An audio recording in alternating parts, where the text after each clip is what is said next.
No, al contrario, la luz llama. Here are the spiders. Oh.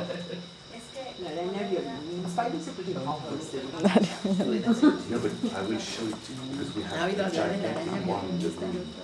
No. Que es súper mega venenosa. ¿Quién le echó una araña a Lili?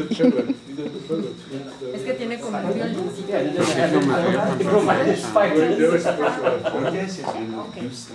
Okay, we are going to start. Yo me lo vi. Thank you for being here. I'm very happy to have you here finally, after a long, long way. Tomorrow we are going to make the big celebration because you are here. We are going to start with the talks and everything. And well, tonight we are watch the Edward James movie. And thank you for being here. And if I may say a word, I mean, I want to thank you for inviting us, and especially Don Roberto Hernandez, who has so kindly invited us here. It's a really unique experience because for the people who are around, we have people from France, we have people from India, we have people from Chicago, from Paris, from Mexico, of course, Macedonia. Everywhere. So it's a whole world thing. Cuba. Cuba. So you see, it's the real international experience. Xilitla. Oh yes. Okay, thank you. I'm going to check.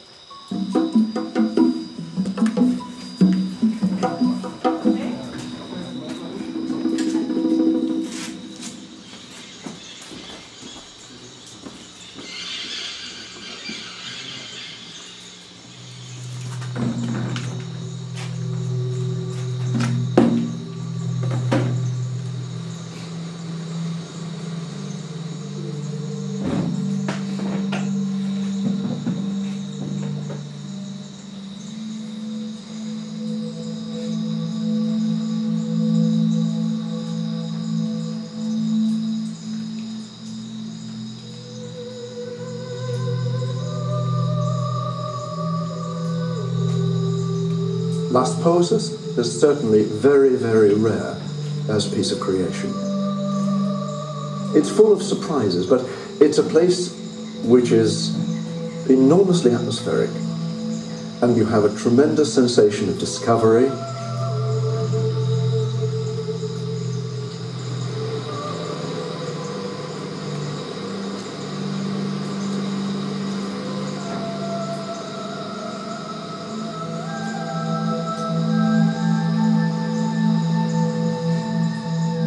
It's continually surprising you. You go up a stair and it suddenly drives you off the edge. You get onto a platform, totally unsecured, of course.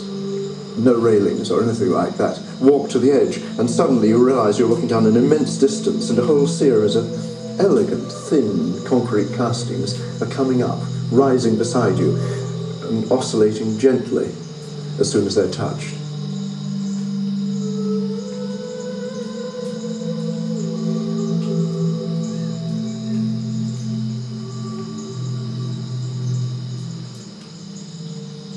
Las Posas, the pools, is one man's monument.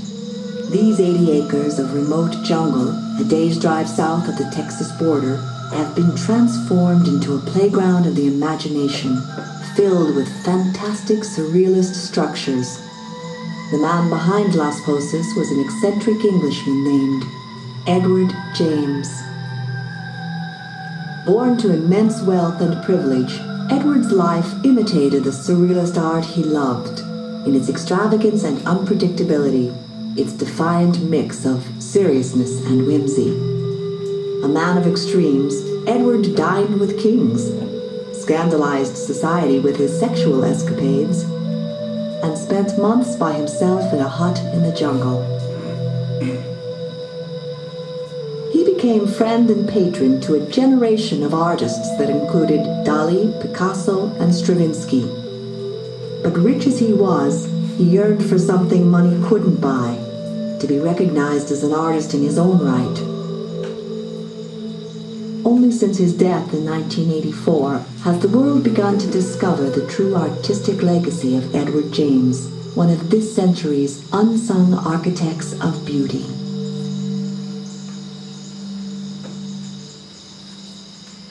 If I ask my heart and conscience, the incentive behind building a tower, I have to admit it was just pure megalomania.